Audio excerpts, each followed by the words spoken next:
Vitajte všetkých na tomto videokanáli. Dnes predstavujeme slovo Božie, ktoré vyslovil náš Pán Ježiš Kristus cez svätú Virgíniu v Rumunsku. Tretia časť Božieho slova o veľkom súžení 1978-1991. Veru hovorím. Budete vyvedení z miest a budete vedení na púšť a poviete: neopustím vinicu ani panstvo. Neopúšťam dom a bohatstvo, nábytok a kravu. Budete odstránení z miest. Už nebudú mestá ani vysoké domy a budú hromady, balvany na balvanoch. Hory už nebudú, zrútia sa a zanesú údolia. Už nebude žiadny nebrúsený kameň. Kde budeš, keď budeš počuť tú ranu? Nebudeš už bývať v mestách, aby si aj ty nezomrel s tým zlým. Deti moje, na tejto ceste som si urobil krásnu prechádzku. Deti moje, trochu a uvidíme sa. Ísť spať s premýšľaním o svojom šťastí, ktoré na vás čaká. Choď spať mysliac na nebeské kráľovstvo, na príbuzných, ktorí na teba čakajú, pretože na tento deň nikto nečaká. Je to ako vlak, otec. Veríš? A vlak, ten má tiež trochu viac a zostane. A auto, to má trochu viac a zostane. A lietadlo, to má trochu viac a zostane. A všetok dých zostane. Vidíš svet? Vidíš to takto?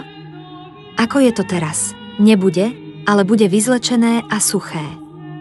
Vidíš toto ľudské stvorenie, ako je? Pije a veselí sa a nemyslí nasmiať? Je to trochu viac a uvidíte jej tvár žatú ako tekvica od hrôzy. Kto má rozum, nech pochopí.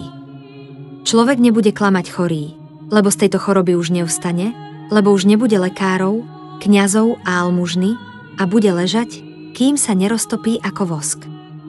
Vytečie z neho ako vosk a zapácha polia, zapácha krajiny, ale ty nebudeš, lebo ruka Pánova ťa vezme a vyzdvihne nad zem, takže cítiť ich smrad.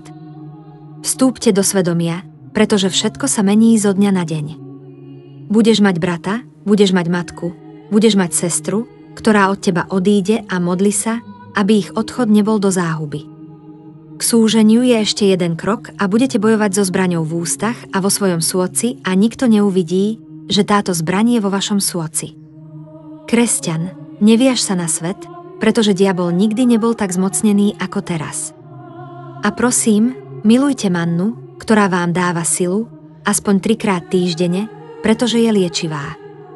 Pozri, namiesto malých domčekov sa vytvorili nejaké hory a uprostred týchto hôr žijú milióny ľudí.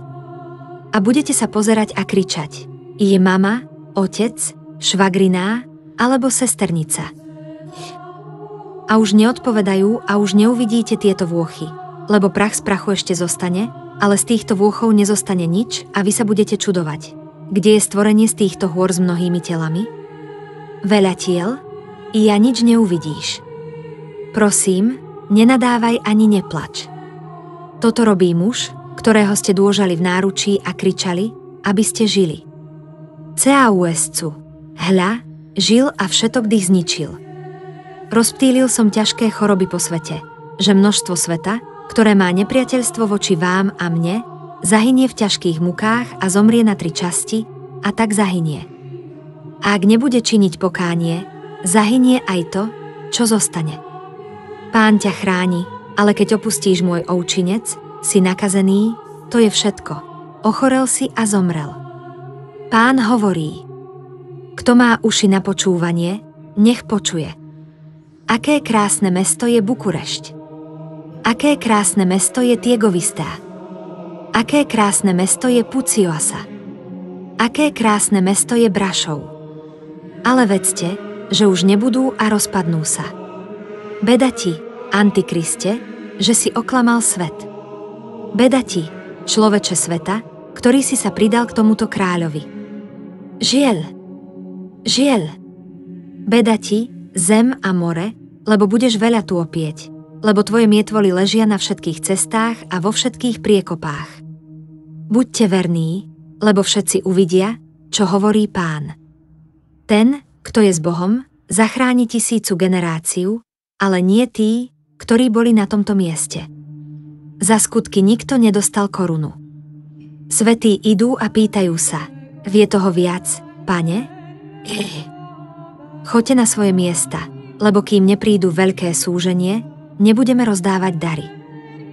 Toto ti hovorí Pán: ty budeš ten vo veľkom súžení, na ktoré ťa čaká nebo s pumpou.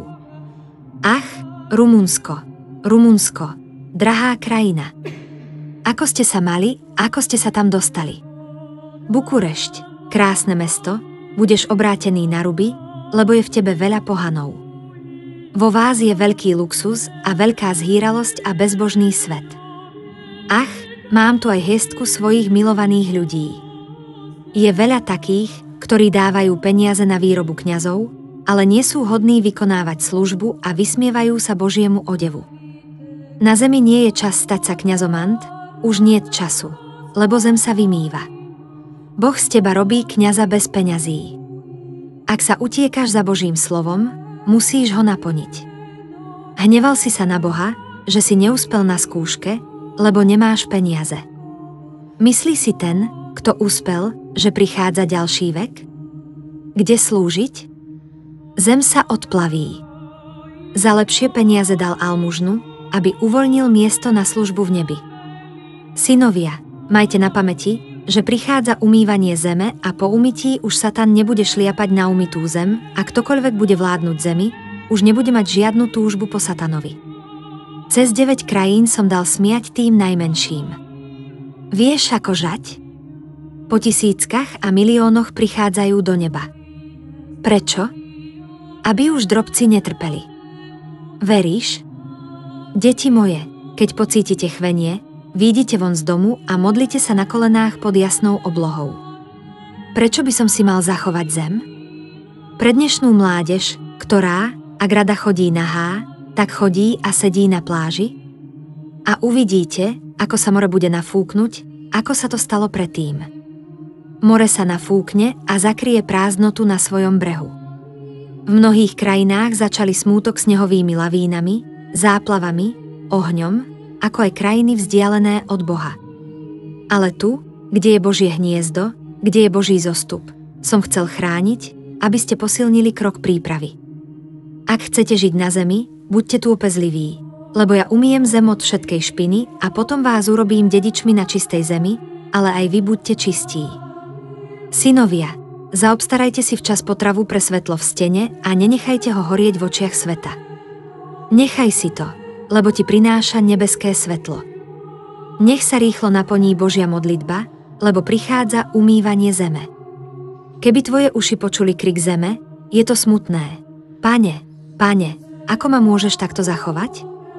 Umyte ma skôr, pretože ste ma nepostavili, aby som bol Satanovou krajinou. Oče, buď opatrný a bez pochybností a bez reptania poslúchni toto prikázanie.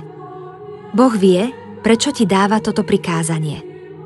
Tí z vás, ktorí sú moji a zostávate v blokoch, sa z týchto blokov odsťahujte, pretože čoskoro sa zrútia a stanú sa hromadami. Na blokoch sa pracuje v nedeľu. Pácha sa v nich veľká neprávosť a veľa života bez Boha. Ustúpte a opustite bloky.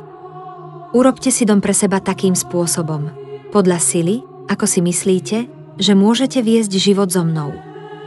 Hľa, prichádzam tebe s útechou a so slovom neporušiteľného života a preto vždy hovorím: pomôž mi, Pane, neporušiť svoje sľuby. Počujem ťa, keď to hovoríš. Pomáham ti, chránim ťa a sprevádzam ťa všetkými nebeskými mocnosťami, pretože si sľúbil, keď si sa tento prameň dozvedel, že si sadneš, aby si sa z neho napil a budeš tak, ako to Pán vyžaduje. Ten, kto musí byť v tomto čase zadožený. Tak ako ste z tohto zdroja učili Ježiša Krista, tak ten, kto so mnou pracuje v tomto čase, musí byť nájdený v povinnosti podľa plánu, ktorý zostúpil cez túto nebeskú niť, cez tieto jasle zostupu môjho slova. Tí, ktorí stoja pod týmto nebeským lúčom, tí, ktorí pijú z tohto prameňa, tí, ktorí sa živia týmto učením a zostávajú v ňom, aby verili a pracovali z viery v toto proroctvo, tí budú svedkami pred ľuďmi, ktorým bude zjavené Duchu Svätý, tento požehnaný vôch, tento Sion, z ktorého bude prúdiť učenie a život nad tými, ktorí sú smední, nad tými, ktorí prídu z veľkého súženia, aby sa pridali sa k počtu tých, ktorí unikli so životom, k tým, ktorí sa chcú umyť život v tejto nádobe. Čo skoro sa tento vôh vyvýši nad dôcholky hôr a budú k nemu prúdiť zástupy, ktoré ušli životom. Toto je koniec dnešného posolstva. Nech vás Boh žehná a dôží vás blízko svojho najsvätejšieho sôdca. Amen.